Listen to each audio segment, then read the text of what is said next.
안녕하세요. 올바른 신경외과 최효진입니다. 오늘 제가 말씀드릴 내용은 크록스 그리고 운동화를 신을 때 저희가 보행이라든지 걸을 때 어떤 차이점이 있는지 말씀드리려고 합니다.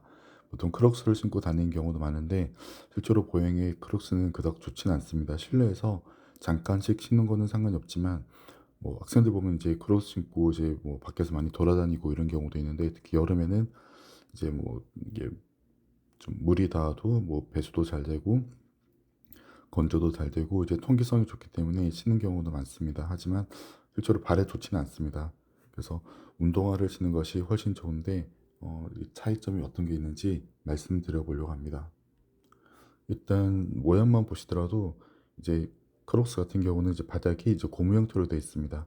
그래서 충격을 제대로 흡수하지 못하는 문제가 있고, 운동화의 경우에는 이제 쿠션부가 이제 뭐 신발에 따라 다르긴 하지만은 뭐 요즘은 이제 카본으로 된 서포트까지 이제 들어가는 경우도 있습니다. 그리고 에어라든지 여러 다양한 소재의 미드솔을 통해서 충격을 어느 정도 이제 분산시켜주고 흡수하는 그런 형태를 가지고 있습니다. 그리고 끈으로 위에를 이제 조여주고 있기 때문에 보행 시 발목이 좌우로 흔들리거나 비틀림을 좀 최대한 막아줄 수 있습니다. 그리고 끈을 이제 느슨하게 무는 경우에는 좀 효율이 떨어지지만, 끈을 이제 타이트하게 조이는 경우에는 가운데 쪽 종아치 부분을 살짝 끌어올려서 보행 시 발이 내측으로 회전하는 내회전을 막아준 데도 일부 효과가 있습니다. 그렇기 때문에 어, 디자인 자체가 이제 러닝화라든지 워킹화들은 이제 약간 운동 앞쪽보다는 뒤쪽이 약간 2.5에서 3cm 정도 기본적으로 올라간 형태를 띠고 있습니다. 이게 보행 패턴에도 맞춰져 있고, 크록스는 요거는 좀 앞보다 되게 좀 올라가 있긴 하지만은 좀 평평한 형태도 많습니다. 그래서 이런 부분의 차이점이 실제로 우리 몸에 어떤 영향을 주는지 알아보기 위해서 제가 몇 가지 테스트를 해보았습니다. 그리고 그 결과를 이제 공유해 드리도록 하겠습니다. 일단 제가 한 테스트는 이제 발목 쪽에 여기가 원래 정경골근에서 이제 비골 사이 부분이 되는데 이제 걸을 때 발이 약간 내측으로 회전을 조금 하는 부분입니다. 그리고 정경골근 포함해서 이제 발목이라든지 발가락, 특히 엄지발가락 드는 쪽에 힘을 조금 평가해 볼 수 있고, 그리고 특히 크록스를 신을 때 발목을 잡아주는 부분이 없다 보니까 이럴 때 바깥으로 약간 쏠림이 발생할 수가 있는데, 이런 부분을 이제 운동화랑 쉽게 비교하기 위해서 위치를 이제 이렇게 잡았습니다. 그래서 표면 근전도 센서를 사용했는데, 표면 근전도 센서의 경우에 이제 침습적이지 않기 때문에 좀 안전하게 사용할 수가 있습니다.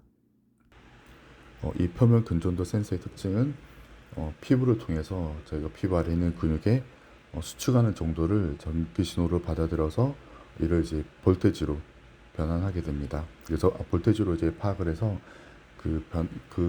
저기 전압 변화량을 통해서 저희가 근육이 얼만큼 수축하는지, 근육이 얼만큼 힘을 잘 내고 있는지 이거를 이제 판단해 볼 수가 있습니다. 뭐 근피로도라든지 이런 것도 볼 수 있긴 한데, 뭐 지금 이 테스트는 많이 걷는 게 아니기 때문에 이제 근피로도까지 보진 않고 이제 근력에 어떤 차이가 있는지 보는 정도로 테스트는 끝냈습니다. 보시는 결과는 근전도 결과입니다.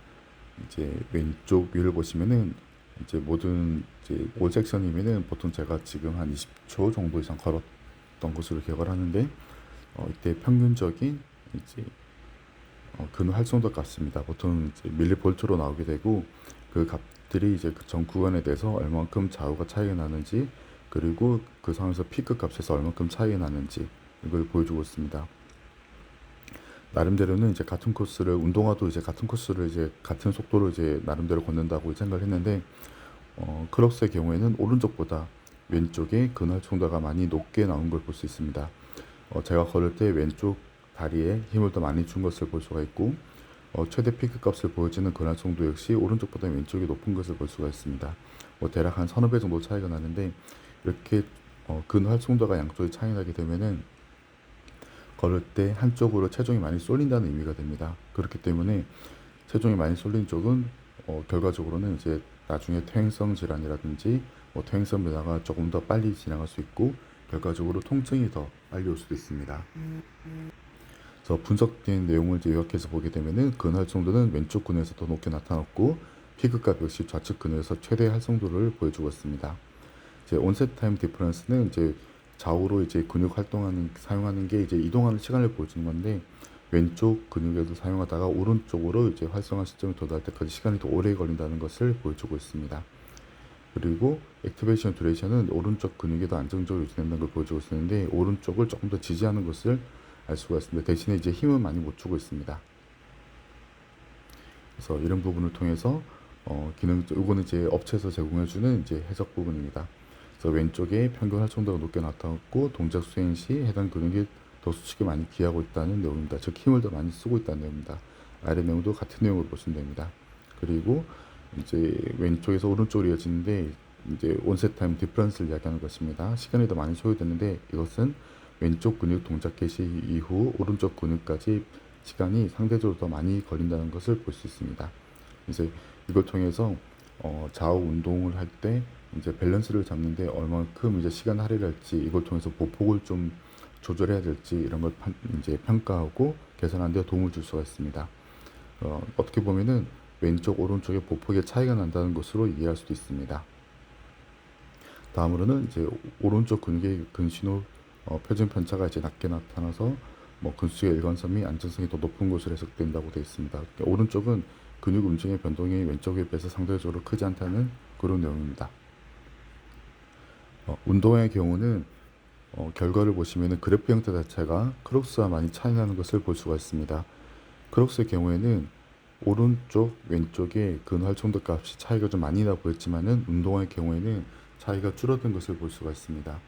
전체적으로 왼쪽에 근 활동도가 더 높은 것은 알 수가 있지만은, 그 차이가 줄기 때문에 양쪽 근육을 사용하는 정도가 큰 차이가 좀 없다는 것을 알 수가 있습니다. 특히 이제 온셋 타임 듀레이션의 경우에는 오히려 오른쪽이 좀 더 시간이 긴 것을 볼 수가 있고, 액티베이션 듀레이션 역시 오른쪽이 좀 더 왼쪽보다 높게 나온 것을 볼 수가 있습니다. 이렇듯 좌우 차이가 있는 것을 확인할 수가 있습니다.